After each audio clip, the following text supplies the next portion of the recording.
नाजरीन, प्रोग्राम बातचीत के साथ आपका मेज़बान मुजीबुर रहमान साहिल। और आज के प्रोग्राम में हमारी बातचीत जो है वो ऐसी शख्सियत के साथ है।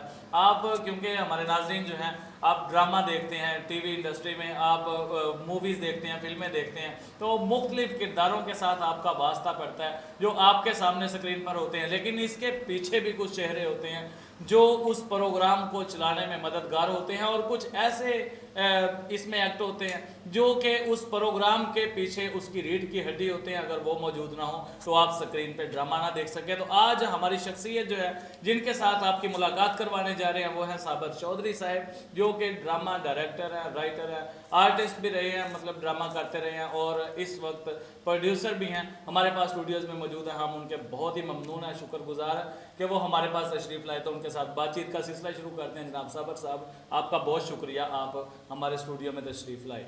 अस्सलाम वालेकुम।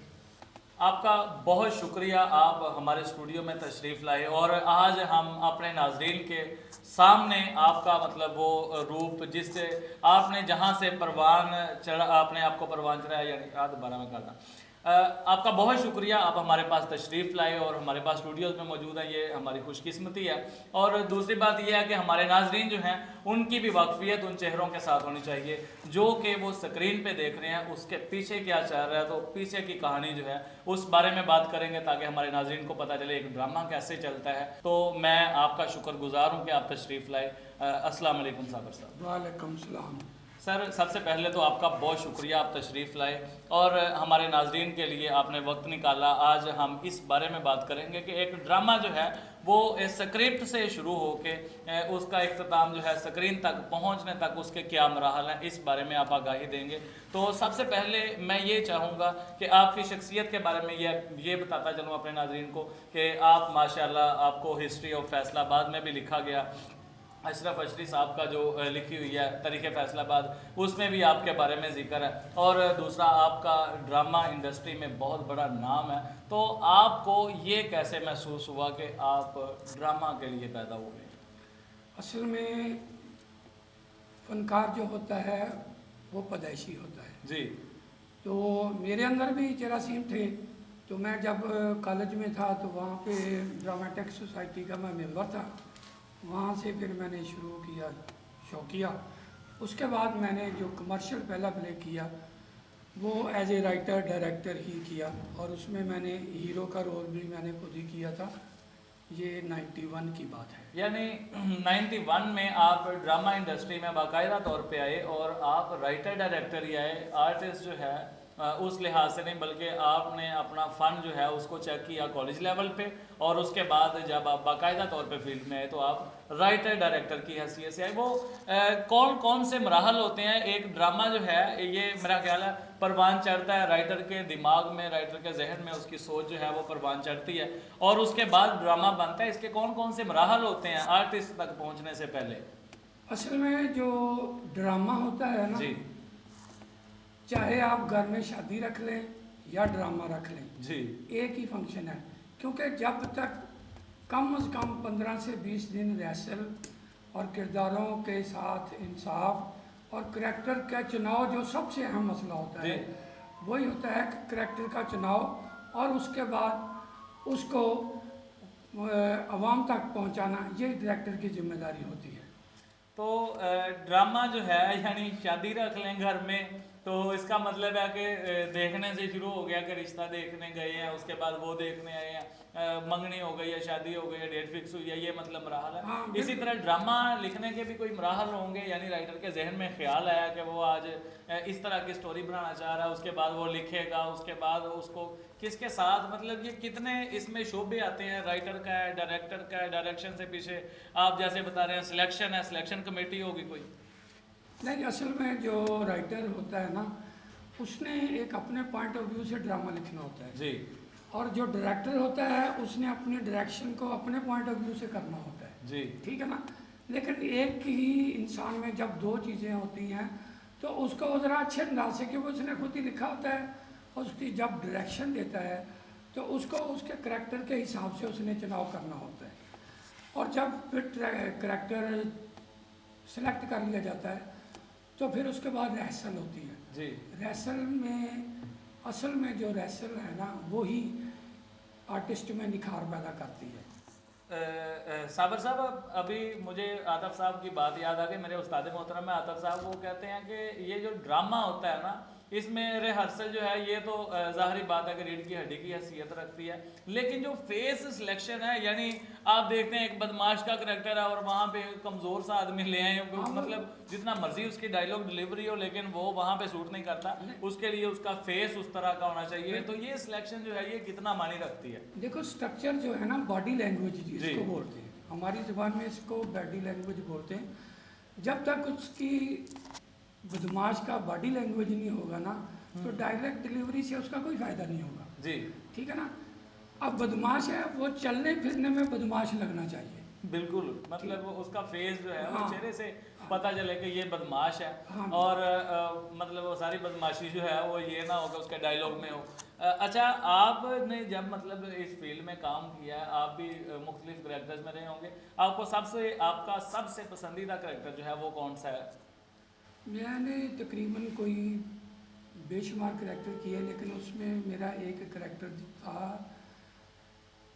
बदमाश का अच्छा और एक कबाड़िए का करैक्टर था। अच्छा, दो मतलब करेक्टर जो हाँ, है वो वो आपके मेरे पसंद। मेरे फेमस करैक्टर हैं, आज भी मुझे काफ़ी लोग इस हवाले से पहचानते हैं। आपको उसके कोई डायलॉग याद है? हाँ, उसका करैक्टर है मैनू अच्छू कबाड़िया कहते ने वाह, ते मेरे को नवियां मोटरां पुरानियां मोटरां जिद्दां दियां भी चाहिए होन ले जाओ।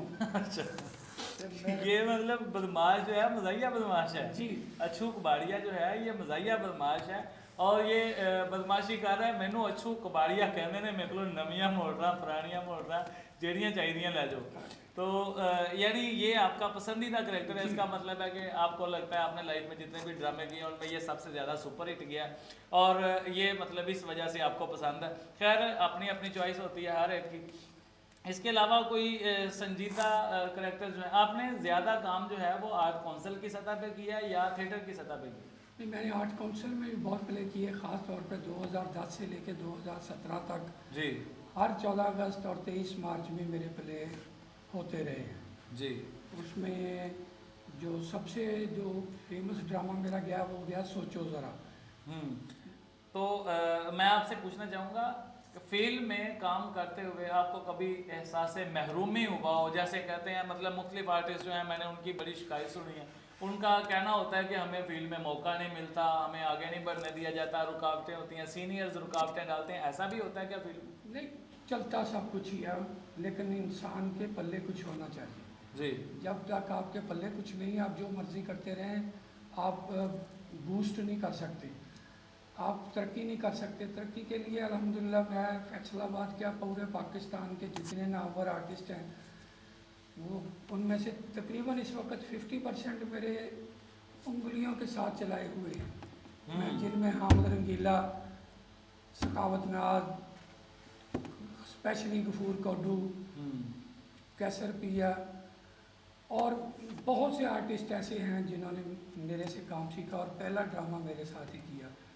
अल्हम्दुलिल्लाह में अब भी वो काम कर रहे हैं और उनकी मेहरबानी है कि वो मुझे याद रखते हैं। साबर साहब, आप ये बताइएगा, आप अभी भी ड्रामा फील्ड में हैं या आपने ये काम छोड़ दिया है? नहीं, मार के छोड़ सकता हूँ, अभी तक तो नहीं छोड़ा। मतलब ये आपके खून में शामिल है, हाँ, यानी जब तक आपका खून जो है वो रगों में गर्दिश कर रहा है तब तक आप ड्रामा की इंडस्ट्री को छोड़ नहीं सकते।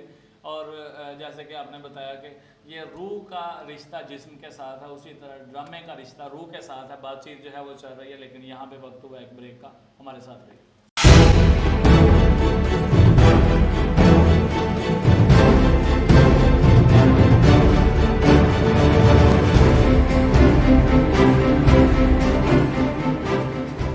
वेलकम बैक नाजरीन, साबर चौधरी साहब के साथ हमारी बातचीत चल रही है आज की और बहुत खूबसूरत गुफ्तगू हो रही है और वो हमें बता रहे हैं ड्रामा इंडस्ट्री जो है वो किस तरफ जा रही है, अभी क्या चल रहा है, इस बारे में हम बात करेंगे दूसरे सेगमेंट में जो हमारा आपसे स्टार्ट हुआ है। तो मैं बात करना चाहूँगा साबर साहब, आप ये बताइए, सबसे पहले मैं अपने नाजरीन को ये बताना चाहूँगा कि साबर साहब जो है उनका तारुफ ड्रामा की फील्ड में जो है वो कौमी प्ले, यानी ये मतलब 14 अगस्त का ड्रामा है, ये 9 नवंबर का है, 25 दिसंबर का है, इस तरह 23 मार्च का है। तो इस तरह के जो प्ले हैं वो लिखने में उनको माहिर भी तस्लीम किया जाता है, यूँ समझ लें आपके ये उनके फेवरेट शार जैसे होती है, ये उनका फेवरेट टॉपिक है वो पाकिस्तान के लिए, क्योंकि वो पाकिस्तान से मोहब्बत करते हैं। तो इस बारे में पूछते हैं साबर साहब, आप ये बताइएगा कि आपने ये जो कौमी प्ले किए हैं, मतलब मुख्तलिफ इवेंट्स पे या ड्रामा फेस्टिवल में आप करते हैं, तो इसका आपको कोई स्पॉन्सर है या ये आपका शौक है? नहीं, ये मेरा शौक़ है। स्पेशली मैं कमर्शियल के साथ साथ मैंने ये एक अपने लिए, अपने शौक़ की तस्कीन के लिए मैंने रखा है। 92 में मेरा प्ले था वतन तो कुर्बान। वाह। 3 घंटे का प्ले था और उसमें कोई भी करैक्टर जो है वो कॉमेडी नहीं था। पूरा स्क्रिप्ट? पूरा स्क्रिप्ट संजीदा था। और अल्हम्दुलिल्लाह उस प्ले ने मुझे फैसलाबाद में डायरेक्टर अप्रूव करवाया था। वाह, यानी उसका रिस्पांस बहुत अच्छा रहा आवाम की तरफ से। ये किस जगह पे प्ले हुआ था? ये अमजद हॉल में हुआ था। उसके बाद फिर मैंने ये ड्रामा अपनी मिट्टी अपना देश के नाम से महाराजा ऑडिटोरियम में किया जी। और उसके बाद फिर मैंने आर्ट्स काउंसिल में सोचो ज़रा, ये 14 अगस्त पे जो हम बच्चों को झंडियाँ देते हैं जी, अगले दिन ज़मीन पे वो गिर के रुल रही होती हैं। जी जी। तो इसको मैंने स्पेशली टॉपिक बनाया था। तो अल्हम्दुलिल्लाह ये 6 से 7 मरतबा फैसलाबाद आर्ट काउंसिल में पेश हो चुका है। वाह। इसके अलावा आपने फैसलाबाद के अलावा कौन कौन से शहरों में काम किया है? मैंने जंग, पीर महल, खानेवाल, टोबा टेक सिंह, जड़ावाला, सांगला हिल, सरगोदा, इस बहुत शहरों में मैंने किया अल्हम्दुलिल्लाह। अच्छा सावर साहब, एक और बात है, कभी कोई वक्त था जब पाकिस्तान की जो फिल्म इंडस्ट्री है या पाकिस्तान की ड्रामा इंडस्ट्री, पाकिस्तान की बिलखुसूस ड्रामा इंडस्ट्री जो है ये बहुत अरूज पर थी और दुनिया के कई ममालिक में पाकिस्तान के ड्रामे जो हैं वो दिखाए जाते थे तर्जुमा करके। तो पाकिस्तान का जो ड्रामा है, ये ड्रामा इंडस्ट्री जो है ये किस वजह से मतलब नीचे की तरफ जवाल पजीर हुई है? ये इन नाकामियों की वजह क्या है? असल में नाकामी की सबसे बड़ी वजह फहाशी है जी, जिसमें गाने शामिल हो चुके हैं और ख़ास तौर पे जो जू मनी, एक वक्त था कि फैमिलियाँ आके ड्रामा देखती थी जी, और बैठने की जगह नहीं मिलती थी, लोग सीढ़ियों में बैठ के दीवारों पे खड़े होकर ड्रामा देखते थे। तो उस वक़्त हर आदमी अपनी माँ, बहन, बेटी के साथ बैठ के ड्रामा देख सकता था। लेकिन आज मुझे बड़ी शर्मिंदगी के साथ कहना पड़ रहा है कि जुमानी और बहुत ही वल्गर किस्म के जुमले इस स्क्रिप्ट में शामिल हो चुके हैं और इस वजह से फैमिलियों ने आना छोड़ दिया है। स्टेज प्ले के अलावा अगर हम बात करें स्क्रीन प्ले की, यानी टीवी प्ले जो हैं, उन पर भी आपका ख्याल है कि यही वजह है उन जवाल की? नहीं, उसमें हमने अपन एक वक्त था कि पीटीवी और जो पाकिस्तान के ड्रामे थे वो पूरी दुनिया के बिल्कुल माने जाते थे। बल्कि आज भी शायद आपको मालूम हो कि इंडियन जितनी अकेडमियां हैं उसमें पाकिस्तानी ड्रामे आज भी दिखाए जाते हैं। तो उन्होंने हमारे ड्रामे में कमर्शियलिज्म ज़्यादा आ गया है। कमर्शियलिज्म ने ड्रामे की रूह को तोड़ के रख दिया है। पहले ड्रामा आर्ट था, अब आर्ट नहीं है, अब बिजनेस बन गया है। तो हमने वो इंडियन सोप जो ड्रामे हैं उनकी नकल शुरू कर दी है। उसकी वजह से आज हम भी वहीं खड़े हैं जहाँ पे पहले वो खड़े थे। एक और चीज़ है जो मतलब आपसे पूछना चाहूँगा, आप हमारे नाजरीन को बताएं कि ये जो ड्रामा इंडस्ट्री है, जो टीवी शो है, जो स्क्रीन प्ले है, उस पे जो मतलब वल्गैरिटी है आप बता रहे हैं, और उसके अलावा ये जो मतलब आपने बताया कि कमर्शियलिज्म आ गया, यहाँ पे फ़न जो है उसको निकाल दिया और उसकी जगह पे कमर्शियलिज्म आ गया। पैसे के लिए सिर्फ सब कुछ है, ज़हनी तस्कीन के लिए नहीं है। तो जिस तरह के मतलब मैंने अभी मतलब रिसेंटली जितने भी ड्रामे देखे हैं या इसके जिनके बारे में जानता हूँ, एक ही तरह के स्क्रिप्ट आ रहे हैं, तो एक ही तरह के सिर्फ इतना थोड़ा सा मतलब उसमें आर्टिस्ट चेंज कर लेते हैं या मतलब कोई कास्ट चेंज किया, एक करेक्टर बढ़ा लिया, एक कम कर लिया, बाकी तकरीबन एक जैसे स्क्रिप्ट आ रहे हैं। तो क्या ये पब्लिक डिमांड है, यानी लोग जो है इस चीज़ को पसंद करते हैं, या आपको लगता है कि आने वाले वक्त में लोग इससे उकता जाएंगे? नहीं, लोग अब भी उकता चुके हैं। उसमें एक सबसे बड़ा नुकसान है कि राइटर मार दिया गया है जी, राइटर को पेमेंट नहीं मिलती। राइटर को पेमेंट नहीं मिलती, इस वजह से नया स्क्रिप्ट जो है वो नहीं आता। हाँ, आज मुझे पेमेंट दें, मेरे से जितने मर्जी स्क्रिप्ट ले लें, जब मुझे मजदूरी नहीं मिलेगी तो फिर मैं क्या करूँगा? इसका मतलब है कि राइटर जो है वो लिखना ही नहीं चाहेगा जब नहीं, उसके पास उसको बिल्कुल पैसे नहीं मिलेंगे। आपकी तो बात। हाँ जी, मैं आपको एक बात बताऊं, जब तक नए ड्रामे उस वक्त तक नहीं प्रोड्यूस होंगे जब तक आप राइटर को पेमेंट नहीं देंगे। आप देखें इंडियन इंडस्ट्री है, वहाँ पे एक एक फिल्म का 5-5 लाख रुपया राइटर को मिलता है। जी। यहाँ पे क्या है, आपको 2-4 हज़ार रुपया पकड़ा के आप पे एहसान करते हैं।